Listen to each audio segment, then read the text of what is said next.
আসসালামু আলাইকুম। তালহা আইটির পক্ষ থেকে আপনাদেরকে আরও একবার স্বাগতম। আজকের এই এপিসোডটা শুধুমাত্র তাদের জন্য যারা বাচ্চাদের পাসপোর্ট করা নিয়ে চিন্তিত। অর্থাৎ আপনি আপনার বাচ্চার কীভাবে পাসপোর্টের অনলাইন আবেদন করবেন, তাছাড়া কী কী ডকুমেন্ট প্রয়োজন হবে সেটা নিয়ে আমরা আজকের বিস্তারিত ভিডিওতে তৈরি করছি। আর যদি আপনি আমার এই চ্যানেলে নতুন হয়ে থাকেন তাহলে অবশ্যই চ্যানেলটা সাবস্ক্রাইব করে পাশে থাকতে পারেন, যাতে আপনার কাছ থেকে এই ধরনের ভিডিওগুলো মিস না হয়। প্রথমে আমরা বাচ্চাদের ডকুমেন্ট কী কী ডকুমেন্ট প্রয়োজন হবে বাচ্চাদের আবেদন করার জন্য সেগুলো আমরা দেখে আসবো। সেটার জন্য আমার স্ক্রিনে কিন্তু আমি একটা তালিকা তৈরি করে রেখে দিয়েছি। সেটার মধ্যে আমরা প্রথমে যদি দেখা যায় তাহলে আমরা অনলাইনে এই পাসপোর্ট আবেদন ফর্ম পূরণ করতে হবে। তারপর এটার সাথে কিন্তু কোনো কাগজপত্র সত্যায়ন করতে হবে না, অর্থাৎ আমরা যেটা সত্যায়িত বলি সেটা দরকার হবে না। যদি আপনার বাচ্চা হয় তাহলে অপ্রাপ্তবয়স্ক 18 বছরের নিচে, তাহলে আপনার অনলাইন জন্ম নিবন্ধন লাগবে ইংলিশ ভার্সন। আপনার জন্ম নিবন্ধন অনুযায়ী আবেদন ফর্মটা পূরণ করতে হবে। এখানে দেখেন লেখা রয়েছে অপ্রাপ্তবয়স্ক 18 বছর কম আবেদনকারী যার জাতীয় পরিচয় নাই, তার পিতামাতা জাতীয় পরিচয়পত্র এনআইডি নম্বর আবশ্যক উল্লেখ করতে হবে। ওই আবেদনের ক্ষেত্রে কিন্তু আপনার এনআইডি নম্বর আবেদনের ফর্মে উল্লেখ করতে হবে, এমনকি আপনার অ্যাটাচমেন্ট করে দিতে হবে। তাছাড়া এই দেখেন লেখা রয়েছে জাতীয় পরিচয়পত্র অথবা অনলাইন জন্ম নিবন্ধন ইংলিশ ভার্সন নিম্নোক্ত বয়স অনুযায়ী দাখিল করতে হবে, অর্থাৎ 18 বছরের নিম্নে হলে অনলাইন জন্ম নিবন্ধন আবশ্যক। 18 থেকে 20 বছর হলে আপনি এনআইডি কার্ড হলেও হবে অথবা জন্ম নিবন্ধন হলেও হবে। 18 বছরের নিম্নের এবং 65 বছরের ঊর্ধ্বে সকল আবেদন ই পাসপোর্টের মেয়াদ 5 বছর 48 পাতা, অর্থাৎ আপনি 10 বছরের কিন্তু করতে পারবেন না, 64 পাতা করতে পারবেন না, শুধু 5 বছরের 48 পাতা করতে পারবেন। এবং 6 বছর বয়সের নিম্নের আবেদনের ক্ষেত্রে 3 ইয়ার সাইজের ল্যাব প্রিন্ট গ্রে ব্যাকগ্রাউন্ড ছবি, অর্থাৎ আপনার 3 ইয়ার সাইজের ছবি নিতে হবে। মানে এই যে আপনার যে বাচ্চা আছে 6 বছরের নিচে আর কি, তাহলে কিন্তু তার 3 ইয়ার সাইজের ব্যাকগ্রাউন্ড ছবি লাগবে। আর যদি এখন ধরেন কোনো পিতামাতা না থাকে তাহলে কি করবে, দত্তক অভিভাবক অর্থাৎ পালক যে আমরা বলি দত্তক, সেটার জন্য কিন্তু ক্ষেত্রে আপনাদের সুরক্ষা সেবা বিভাগ থেকে একটা জারিকৃত আদেশ, মানে যেটা প্রত্যয়নপত্র বলতে পারেন, এইখান থেকে কিন্তু প্রত্যয়নপত্র আপনাদের নিয়ে আসতে হবে। এই হচ্ছে মোটামুটি ডকুমেন্ট। তারপর যদি আমরা অনলাইন আবেদনে চলে যাই তাহলে আমাদের কি করতে হবে, সেই প্রথমে আমরা ওয়েবসাইটে ভিজিট করব। ভিজিট করার পরে যখনই আমরা হোম মেনুতে চলে যাব সেখান থেকে পাবো সরাসরি অনলাইন আবেদন, অথবা আপনার এখানে ল্যাঙ্গুয়েজটা যদি ইংরেজি করা থাকে আপনি এখান থেকে ইংরেজি দেখতে পারেন। তারপর এখান থেকে আপনি পাবেন ডিরেক্ট টু অনলাইন অ্যাপ্লিকেশন, সেখানে আপনি ক্লিক করবেন।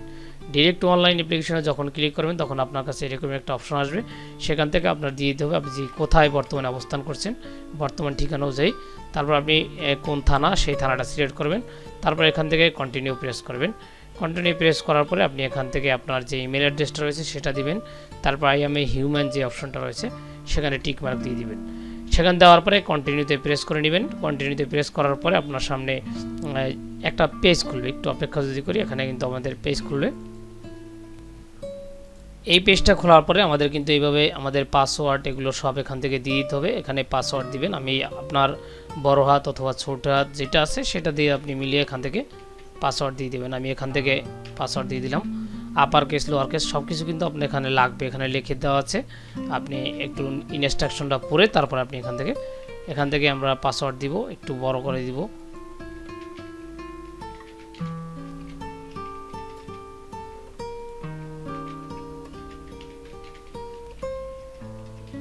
দেওয়ার পরে এখান থেকে আপনার যে বাচ্চার নামটা রয়েছে সেটা কিন্তু আমরা এখান থেকে দিয়ে দিব।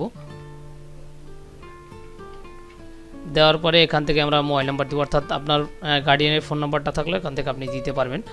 গার্ডিয়ানের ফোন নাম্বারটা দেওয়ার পরে এখান থেকে আই এম এ হিউম্যান যে অপশন রয়েছে সেখানে আপনি ক্লিক করে নেবেন। ক্লিক করার পরে এখানে যে ক্রিয়েট অ্যাকাউন্ট রয়েছে এখানে আমরা একটু ক্লিক করবেন।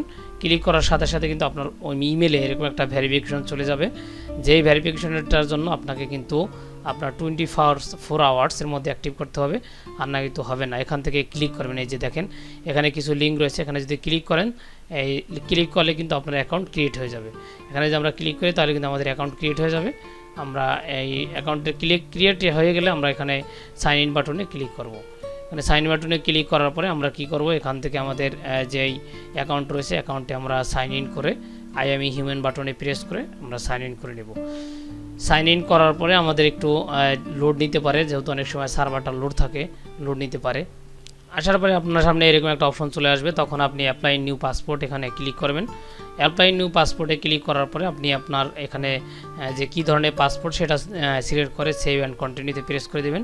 তারপর আপনি নিজের হলে এখানে আই এম অ্যাপ্লাই, অর্থাৎ আপনার বাচ্চার অ্যাকাউন্ট হলে এখান থেকে আপনি অ্যাপ্লাই করে তারপর মেল ফিমেল এগুলো আপনি এখান থেকে দিয়ে দেবেন। তারপর এখান থেকে আপনার যেহেতু উনি বেবি তাহলে ওনার পেশা দেবেন আদার্স, অর্থাৎ বেবির কোনো পেশা হয় না সেটার জন্য। তারপর এখান থেকে ইসলাম দিবেন। তারপর আপনি মোবাইল নাম্বার দিয়ে এখান থেকে জন্মস্থান কোথায় রয়েছে সেটা আপনি এখান থেকে দিয়ে দিবেন। তারপরে এখান থেকে আপনার জন্ম তারিখটা দিয়ে দিবেন, যেখানে আপনার জন্ম তারিখ দেওয়া প্রয়োজন। এখান থেকে বাচ্চার জন্ম তারিখটা দিয়ে দিবেন। তারপর সিটিজেনশিপ হিসেবে কী রয়েছে সেটা দিবেন। তারপর আপনি সেভ অ্যান্ড কন্টিনিউ বাটনে প্রেস করবেন। সেভ অ্যান্ড কন্টিনিউ প্রেস করার পরে আপনি এবার পারমানেন্ট অ্যাড্রেস দিবেন, যে আপনি কী ঠিকানা দিতে চান সেটা এখান থেকে দিয়ে দিবেন। তারপর এখান থেকে পোস্ট অফিস সিলেক্ট করবেন। যদি আপনার রোড থাকে এখানে রোড সেক্টর এগুলো আপনি দিতে পারেন, এটা অপশনাল। তারপর এখান থেকে পুলিশ স্টেশন সিলেক্ট করে দিবেন। পুলিশ স্টেশন সিলেক্ট করার পরে যদি দুইটা সেম ঠিকানায় তাহলে আপনি এখানে টিক মার্ক দিতে পারেন, না হলে আপনার কিন্তু পুরোটা ফিল আপ করতে হবে। যেহেতু আমার সেম তো সেহেতু আমি দিয়ে দিলাম। তারপর সেভ অ্যান্ড কন্টিনিউ বাটনে আবার প্রেস করলাম। এখন যদি ওনার ওই বাচ্চার যদি কোনো পাসপোর্ট থাকে তাহলে আপনি এমআরপি পাসপোর্ট পাসপোর্ট যদি কোনো একটা থাকে তাহলে আপনার ইয়েস দিতে হবে, আর যদি না থাকে তাহলে আপনি নো, এখানে দেখেন নোতে ক্লিক করে তারপর এখান থেকে আপনি বার্থ রেজিস্ট্রেশন যে 17 ডিজিট নাম্বারটা রয়েছে সেটা আপনার এখান থেকে দিয়ে দিতে হবে। বার্থ রেজিস্ট্রেশন দেওয়া হয়ে গেলে আমরা সেভ অ্যান্ড কন্টিনিউতে প্রেস করে দেবে। সেভ অ্যান্ড কন্টিনিউতে প্রেস করে এবার কিন্তু পিতামাতার নাম দিতে হবে, এখান থেকে আপনার পিতার নাম এখান থেকে দিয়ে দিতে হবে। তারপর পিতার পেশা কী সেটা কিন্তু এখান থেকে দিবেন। তারপর পিতার ন্যাশনালিটি কী সেটা আপনার দিয়ে দিতে হবে। তারপরে যেটা ম্যান্ডেটরি সেটা হলো আপনার এনআইডি কার্ড দিতে হবে। বাবা মার যেহেতু বাচ্চা অর্থাৎ আপনার অপ্রাপ্ত বয়স্ক হলে অবশ্যই পিতামাতার এনআইডি কার্ড দিতে হবে। আমরা সেক্ষেত্রে পিতামাতার এনআইডি কার্ড দিয়ে দিব। দেওয়ার পরে সেমভাবে আমরা মায়ের নাম এখান দিয়ে দিব। তারপর মায়ের পেশা কী রয়েছে সেটা কিন্তু মায়ের এনআইডি কার্ড অনুযায়ী বা পিতামাতার নামও কিন্তু এই বাচ্চার জন্মদিন অনুযায়ী আপনার দিতে হবে। আর বাচ্চার জন্মদিনের সাথে পিতামাতার এনআইডি কার্ড সম্পূর্ণ মিল থাকতে হবে, নাহলে কিন্তু হবে না। তারপর মায়ের পেশাটা আমরা এখান থেকে দিয়ে দিব। মায়ের পেশাটা দেওয়ার পরে আমরা এখানে ন্যাশনালিটি সিলেক্ট করে নেব যে কোন ধরনের ন্যাশনালিটি রয়েছে। তারপর মায়ের এখানে এনআইডি কার্ডটা নিয়ে দিয়ে দিব। দেওয়ার পরে আমরা এখান থেকে দেওয়ার পরে আমরা সেভ অ্যান্ড কন্টিনিউতে প্রেস করে দেব। সবগুলো পূরণ হয়ে গেলে সেভ অ্যান্ড কন্টিনিউতে প্রেস করব। তারপর একটু আমরা অপেক্ষা করে তারপর এখান থেকে আমরা সিঙ্গেল প্রেস করব যেহেতু বাচ্চা। তারপর সেভ অ্যান্ড কন্টিনিউ প্রেস করব। তারপর ইমার্জেন্সি কন্ট্যাক্ট ইস্যু আমরা মাদার বা ফাদার বা ভাই যেটাকে চাই আমরা কিন্তু এখান থেকে দিতে পারবো। তারপর এখান থেকে আমি ফাদারকে দিয়ে দিলাম। ফাদারকে দেওয়ার পরে এখান থেকে ফাদার ঠিকানাটা এখানে আমাদের লিখে দিতে হবে, প্রথমে ডিস্ট্রিক্ট, তারপর আমাদের ভিলেজ। দেওয়ার পরে এখান থেকে পোস্ট অফিস আমাদের এখান থেকে ঠান্ডা মাথা পূরণ করে দিতে হবে। তারপর এখান থেকে যে পুলিশ স্টেশন রয়েছে সেটা সিলেক্ট করে দিবেন। তারপর এখান থেকে যে বাবার ফোন নাম্বারটা রয়েছে সেটা দিয়ে দিবেন। দেওয়ার পরে সেভ অ্যান্ড কন্টিনিউতে প্রেস করে দিবেন। সেভ অ্যান্ড কন্টিনিউতে প্রেস করার পরে দেখেন এখন চলে আসছে পাসপোর্ট পেজ 48 পাতা 5 বছরের জন্য। ওনার কিন্তু কোনোভাবেই আপনার 10 বছর আসবে না। তারপর আপনি এখান থেকে আবারও সেভ অ্যান্ড কন্টিনিউতে প্রেস করবেন। সেভ অ্যান্ড কন্টিনিউতে প্রেস করার পরে এবার আসবে আপনার ডেলিভারি টাইপ, অর্থাৎ আপনি রেগুলার চাচ্ছেন না জরুরি। যদি জরুরি চান তাহলে আপনি এক্সপ্রেস দেবেন, আর রেগুলার রেগুলার। আমি যেহেতু নর্মাল দেবো সেহেতু রেগুলার দিলাম। তারপর আমরা এখান থেকে শিডিউল টাইমটা সিলেক্ট করে নিব। ঢাকার বাইরে হলে কোনো কিন্তু শিডিউল টাইম দরকার হয় না। তারপর আমরা যেহেতু ঢাকার মধ্যে সেহেতু শিডিউল টাইম দরকার হয়। আমরা এখান থেকে শিডিউল সিলেক্ট করে নিলাম। শিডিউল সিলেক্ট করে এবার টাইমটা, অর্থাৎ আমি কয়টা জমা দিতে যাচ্ছি সেটা আমি এখান থেকে সিলেক্ট করে নেব। তারপর এখান থেকে আমি সেভ অ্যান্ড কন্টিনিউতে প্রেস করে দেব। সেভ অ্যান্ড কন্টিনিউতে প্রেস করার পরে আমাদের যখন চেক করা হয়ে যাবে তখন আমরা নিচের দিকে চলে যাব। যাওয়ার পরে এখান থেকে ডিক্লারেশনে টিক মার্ক দিতে হবে। দেওয়ার পরে confirm and process to payment যে অপশন রয়েছে সেখানে ক্লিক করতে হবে আমাদের। তারপর আবার একটা ক্লিক করে নিতে হবে। ক্লিক করার পরে আমাদের সামনে এরকম অপশন চলে আসবে। আসার পর নিচের দিকে যাব। আমরা যেহেতু অনলাইনে পেমেন্ট নিচ্ছি না, অফলাইনে অর্থাৎ ব্যাঙ্কে পেমেন্টটা করবো, আমরা বিকাশের মাধ্যমে করবো না। তারপর আমরা অফলাইন পেমেন্টে ক্লিক করব। ক্লিক করে আমরা কন্টিনিউ বাটনে প্রেস করে নেব।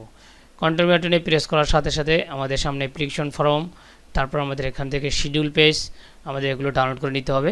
আর অ্যাপ্লিকেশন ফর্ম যখন আমরা ডাউনলোড করব, ডাউনলোড করার পরে আমাদের কিন্তু নিচের দিকে যে বাচ্চার পিতা অথবা মাতা আপনার যে পাসপোর্ট করবে অর্থাৎ তার অভিভাবক যাবে, তার কিন্তু ওখানে সিগনেচার দিতে হবে, সেটা আমি দেখিয়ে দিচ্ছি। দেখেন এখানে কিন্তু এখানে সিগনেচার হিসেবে আপনার আবেদনকারী অভিভাবক, অর্থাৎ অভিভাবক এখানে আবেদনের সিগনেচার দেবে, পিতা হোক অথবা মাতা হোক, অথবা আপনার যে দত্তক রয়েছে অর্থাৎ পালিত যে অভিভাবক রয়েছে তার এখানে সিগনেচার দিতে হবে সে সর্বশেষে।